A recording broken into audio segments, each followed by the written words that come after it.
समय से परे, सृष्टि से पूर्व, जब ना आकाश था, न धरा, न सूर्य था और न चंद्रमा, तब केवल एक ही तत्व था, अनंत, अविनाशी और निराकार शिव। भक्तों, हम अक्सर मंदिरों में जाते हैं, शीश झुकाते हैं, लेकिन क्या आपने कभी उस परम ऊर्जा को महसूस किया है जिसने इस पूरे ब्रह्मांड को अपने भीतर समेटा हुआ है? आज आध्यात्मिक धारा पर आपको एक ऐसी यात्रा पर ले जा रहे हैं जो केवल भूगोल की यात्रा नहीं, बल्कि आत्मा की शुद्धि का मार्ग है। भारत की पावन भूमि पर स्थित ये 12 दिव्य स्तंभ, जहां साक्षात महादेव ने अपने प्रकाश पुंज को स्थापित किया, जिन्हें हम द्वादश ज्योतिर्लिंग कहते हैं, ये पत्थर की मूर्तियां नहीं, बल्कि जागृत चेतना के केंद्र हैं। तो चलिए, अपने मन को शांत कीजिए और मेरे साथ निकल पड़िए महादेव के उन 12 स्वरूपों के दर्शन करने, जिनके मात्र नाम स्मरण से जन्म जन्मांतर के बंधन कट जाते हैं। अब प्रश्न उठता है कि ज्योतिर्लिंग क्या है और ये अस्तित्व में कैसे आए? शिव पुराण की विद्येश्वर संहिता में एक बहुत ही अद्भुत प्रसंग मिलता है।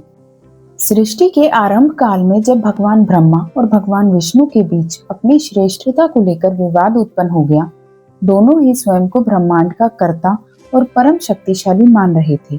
ये विवाद इतना बढ़ गया कि देवता भी भयभीत हो उठे। तभी उस विवाद के अंधकार को चीरते हुए एक विशाल अग्नि स्तंभ प्रकट हुआ। वो स्तंभ इतना विशाल था कि उसकी ना तो कोई शुरुआत दिख रही थी और ना ही कोई अंत। ब्रह्मा जी और विष्णु जी चकित रह गए। उन्होंने तय किया कि जो इस स्तंभ का आदि या अंत ढूंढ लेगा, वही सबसे श्रेष्ठ होगा। ब्रह्मा जी हंस का रूप धारण कर ऊपर की ओर उड़ चले और विष्णु जी वारा अवतार लेकर पाताल की गहराइयों में उतर गए। युगों बीत गए, हजारों वर्ष निकल गए, पर किसी को अंत नहीं मिला। विष्णु जी सत्य स्वीकार कर वापस लौट आए, लेकिन ब्रह्मा जी ने केतकी के फूल के साथ मिलकर असत्य बोल दिया कि उन्होंने छोर पा लिया है। तभी उस प्रचंड अग्निस्तंभ के भीतर से एक गर्जना हुई और साक्षात महादेव प्रकट हुए। उन्होंने सत्य और असत्य का निर्णय किया और ब्रह्मा जी के अहंकार को तोड़ा। यही वो क्षण था जब निराकार शिव पहली बार लिंग के रूप में साकार हुए। भगवान विष्णु की प्रार्थना पर महादेव ने अपनी उस अनंत ज्योति को शांत किया और लोक कल्याण के लिए उसे पृथ्वी के विभिन्न हिस्सों में स्थापित किया। ज्योति का अर्थ है प्रकाश और लिंग का अर्थ है प्रतीक, यानी वो प्रतीक जिसके भीतर अनंत ब्रह्मांड का प्रकाश समाहित है।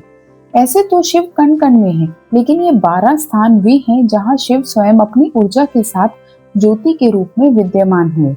इन ज्योतिर्लिंगों की महिमा ऐसी है कि यहाँ केवल मस्तक झुकाने मात्र से मनुष्य के भीतर की नकारात्मकता भस्म हो जाती है और उसे दिव्य ज्ञान की प्राप्ति होती है। भक्तों, भारत की ये पावन धारा केवल मिट्टी नहीं, बल्कि शिव के पद चिन्हों से पवित्र हुई भूमि है। आइए उत्तर से दक्षिण और पूर्व से पश्चिम तक फैले उन 12 दिव्य केंद्रों की संक्षिप्त झलक देखते हैं, जहां महादेव साक्षात विराजमान हैं। पहला, सोमनाथ ज्योतिर्लिंग, जो गुजरात में है। ये द्वादश ज्योतिर्लिंगों में प्रथम माना जाता है। अरब सागर के तट पर स्थित इस मंदिर का वैभव ऐसा है कि इसे चंद्रदेव ने स्वयं स्वर्ण से बनाया था। माना जाता है कि यहाँ दर्शन करने से मनुष्य के क्षय रोग और मानसिक कष्टों का अंत होता है। दूसरा, मल्लिकार्जुन ज्योतिर्लिंग, जो आंध्र प्रदेश में स्थित है। कृष्णा नदी के तट पर श्री शैलम पर्वत पर स्थित इस धाम को दक्षिण का कैलाश कहा जाता है। यहाँ शिव अर्जुन के रूप में और माता पार्वती मल्लिका के रूप में निवास करती हैं। यह पुत्र कार्तिकेय के प्रति महादेव के वात्सल्य का प्रतीक है। तीसरा, महाकालेश्वर ज्योतिर्लिंग, जो मध्य प्रदेश में स्थित है। उज्जैन की शिप्रा नदी के तट पर स्थित ये एकमात्र दक्षिण मुखी ज्योतिर्लिंग है। काल यानी समय भी यहाँ महादेव के अधीन है। यहाँ की भस्म आरती विश्व प्रसिद्ध है, जो जीवन और मृत्यु के शाश्वत सत्य को दर्शाती है। चौथा, ओंकारेश्वर ज्योतिर्लिंग, जो मध्य प्रदेश में स्थित है। नर्मदा के तट पर स्थित ये स्थान प्राकृतिक रूप से ओम की आकृति बनाता है। यहाँ शिव और परमेश्वर 2 रूपों में पूजे जाते हैं। मान्यता है कि यहाँ महादेव स्वयं शयन करने आते हैं। पांचवा, केदारनाथ ज्योतिर्लिंग, जो उत्तराखंड में स्थित है। हिमालय की धवल चोटियों के बीच स्थित ये मंदिर पांडवों की भक्ति का साक्षी है। यहाँ शिव बैल की पीठ की आकृति के रूप में पूजे जाते हैं। ये स्थान मोक्ष का द्वार माना जाता है। छठा, भीमा शंकर ज्योतिर्लिंग, जो महाराष्ट्र में स्थित है।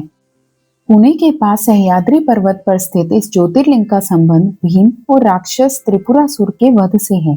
यहाँ से भीमा नदी का उद्गम होता है, जिसे महादेव के पसीने की बूंदों से उत्पन्न माना जाता है।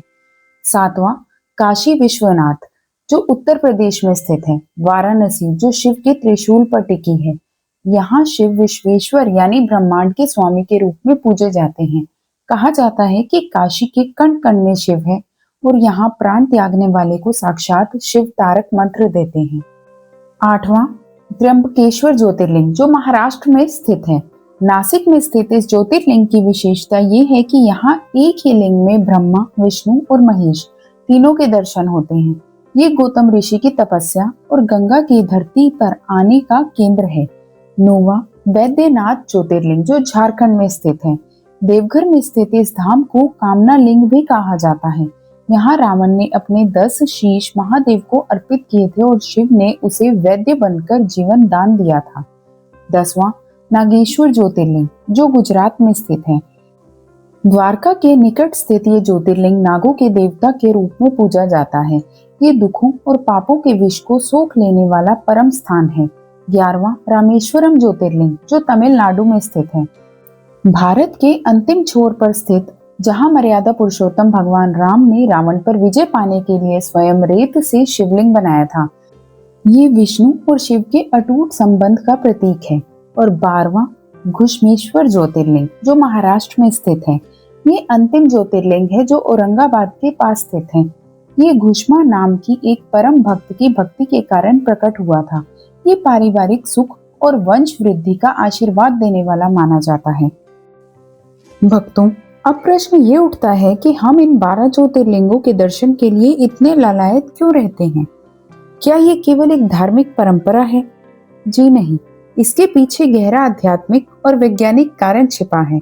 हमारे ऋषियों ने इन स्थानों का चयन बहुत सोच समझकर किया था। वैज्ञानिक दृष्टि से देखें तो ये 12 स्थान पृथ्वी के वो एनर्जी पॉइंट्स हैं जहां ब्रह्मांडीय ऊर्जा यानी कॉस्मिक एनर्जी सबसे अधिक सक्रिय होती है। जब हम इन मंदिरों के गर्भगृह में जाते हैं तो वहां की ध्वनि, तरंगी, मंत्रोच्चार और शिवलिंग से निकलने वाली सकारात्मक ऊर्जा हमारे शरीर के चक्रों को जागृत करती है। आध्यात्मिक रूप से ज्योतिर्लिंग का अर्थ है आत्म साक्षात्कार का प्रकाश। शिव पुराण कहता है कि जो व्यक्ति श्रद्धा भाव से इन 12 नामों का जाप करता है, उसके मानसिक कलेश, भय और भ्रम मिट जाते हैं। सोमनाथ मन की शांति देता है। महाकाल मृत्यु के भय से मुक्ति दिलाते हैं। विश्वनाथ मोक्ष का मार्ग प्रशस्त करते हैं। ये यात्रा केवल बाहर की यात्रा नहीं है, बल्कि यह अपने भीतर छिपे शिव तत्व को खोजने की यात्रा है।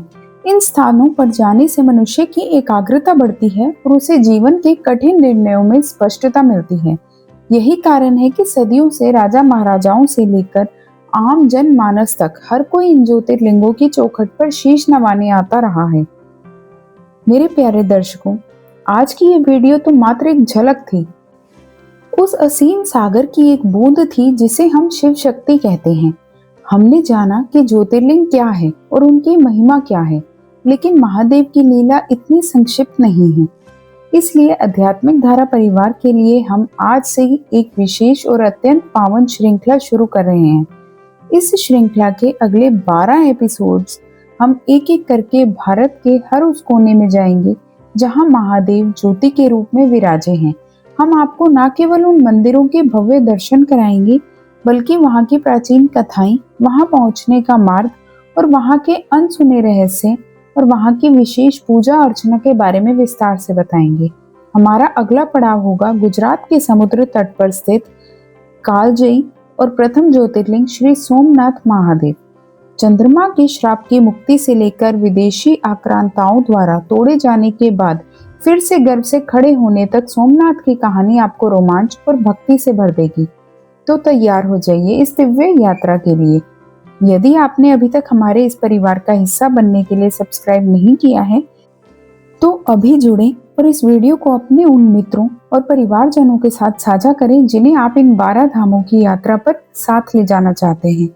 कमेंट सेक्शन में अपनी उपस्थिति दर्ज कराएं और पूरे भक्ति भाव से लिखें हर हर महादेव। मिलते हैं इस श्रृंखला की पहली कड़ी सोमनाथ के साथ। तब तक के लिए भगवान शिव की कृपा आप सब पर बनी रहे। हर हर महादेव।